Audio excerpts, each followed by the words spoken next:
Hello, welcome to another episode of The End of the Search. This one I call it No Need to Fix What Has Never Been Broken. What do I mean by that? What we are in essence, which is that words cannot describe, is perfect, is life itself. But when the belief I am a separate individual, a person, comes into play, then there's all sorts of different, you may call it attributes or descriptions or whatever, that we add to that image. And that is what makes the belief that we are something imperfect and broken. And then we have to spend our whole life trying to fix this thing we claim ourselves to be. Now, I am not suggesting that if in the world of appearances, as you seem to have a body that is moving through this seeming experience, if there are things that may need change, that we should not do anything about them. We're not talking about that. In the world of appearances, if some things need to be changed, they could be changed if it's possible.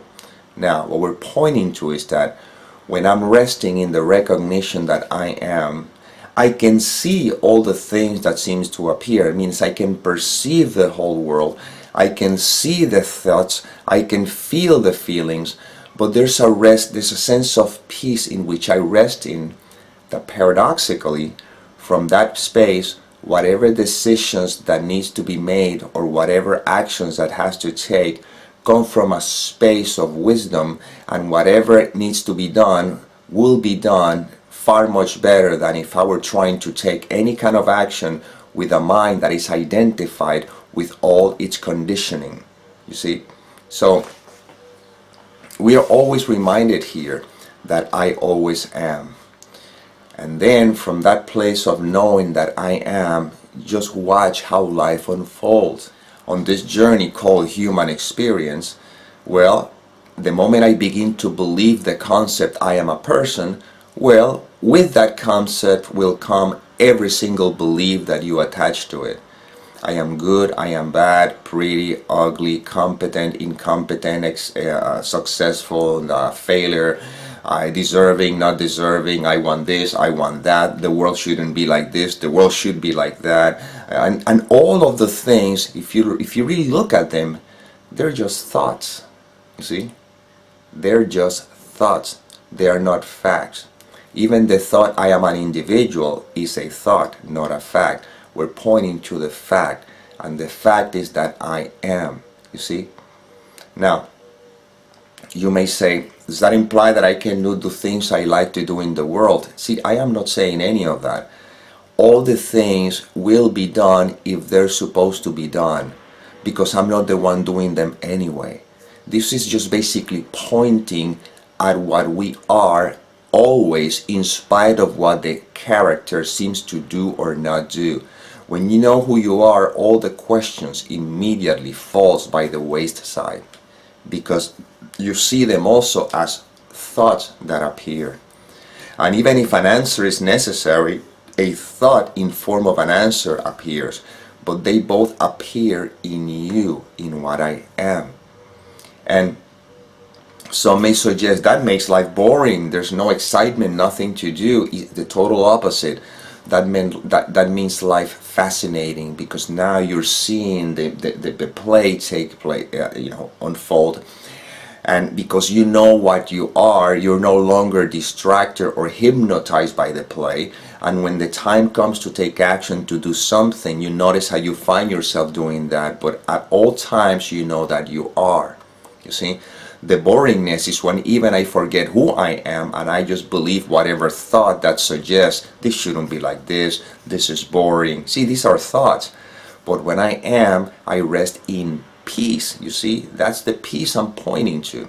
And from that place, I observe how life moves me. See, from that place that I am, I see how life uses this instrument to say words, to create a video. This is a very active thing. This is a dynamic thing. I'm not sitting there depressed or bored thinking, what I'm going to do. No. See how life is unfolding right now. And life will continue to unfold as it will throughout the day. And sometimes the unfolding may take the form of me taking a nap. I don't know. I'm not judging how life unfolds. The difference is that if I take a nap, it's just a wonderful resting space to enjoy, as opposed to a depressing space where, well, what am I going to do? Might as well lie here. No, it's just part of the movement, it's part of the flow. And sometimes, if I'm supposed to write something, I find myself writing something. If I'm supposed to do whatever I do, see, life, the dynamic of life continues just the same as before. What you take away, however, is all the story that the mind tries to make up on whatever is happening. Because the story is mind, is mind stuff. But what I am is not the story. What I am is the book in which the story seems to be written. What I am is the canvas in which the paint it is painted. The painting is painted. What I am is the instruments through which the music is expressed. This is what you are. What you are is that in which everything seems to appear and disappear, like the fourth books on the series. I simply am, and that's what we're pointing to here. And this is very obvious. Just get all the thoughts out of the way. I'm not saying that thoughts will not be there. I said don't identify with them, and you rest in the beingness that you are. And that beingness is perfect, is whole, complete, is never broken. And there's nothing to fix there. The fixing is mind's concept. It shouldn't be, like I said before. That's the fixing. But what there is to fix when this is perfection, you see. Only when I feel that I'm a character, an individual, that's when I feel that I'm imperfect. And then I have to keep up with the Joneses. And I have to live up to certain expectations. And what are the Joneses? What are the expectations? Thoughts. These are thoughts coming up all the time, but what is prior to thought? You see, like the last book, what is before any thought? This is what we're pointing to. And at the beginning seems to be like a transition point where the mind is very petrified of jumping into that void. But you are already the void. That's what I'm pointing to. You don't have to jump into the emptiness or the wholeness, however you want to call it. You are the wholeness, being overlooked by a thought that says, I am not whole, I am a fragment, and therefore this fragment, it's fragile and it's broken and needs to be fixed, you see. Meanwhile, I am the whole. When you're dreaming, okay, in the dream you may think that you're this little character who needs to be fixed, you see. But the only problem is that you're overlooking the fact that you are the source from which the character is projected, you see. And we're reminded here that we are the source from which all of this seem to appear and disappear, and the source is not broken. The source doesn't need fixing. The source is perfect just as it is, and you are the source. You are that. That's what we're reminded here. It's very, very simple, and yet it's been overlooked by layers and layers of thoughts, of beliefs. Let's get to the root, and you'll see the obviousness of this. Every single teaching somehow pointed to this.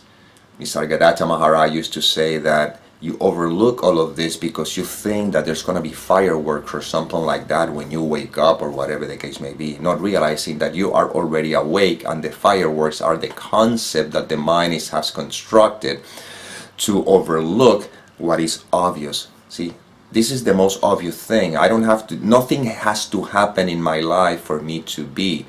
But if I believe that I have to have any particular experience in order for me to be what I am, well, the mind will continue to pursue that experience, always overlooking the fact that I am. You see? This is what we're pointing to always. When in the Bible, Jesus, or words attributed to Jesus, would say, when they ask him, where's the kingdom? And he says, well, you will not find it saying, there, it's over there, or look over there. You overlook it because the kingdom is within you. In other words, you are the kingdom. You see? But thought, that's just a little layer. The thought says, no, I am not the kingdom. I want to experience the kingdom. This is thought. That's just thought. That's all there is to it.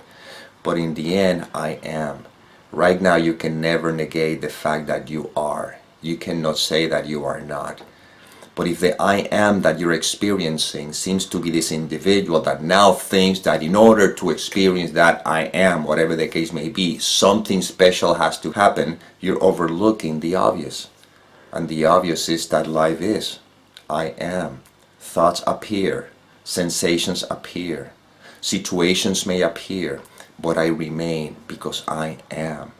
And just observe life as it unfolds, because you're not even observing life, you are life itself. You seem to be the instrument through which life seems to be observing, but in the end you're not even that instrument, put it this way. It appears as though that's the case, but what you are is life itself. And life, once again, is perfect, whole and complete. It's not broken, it needs no fixing. Well, this is what was inspired through this character. I hope that it helped you. And as always, may peace permeate the mind so that love can be extended.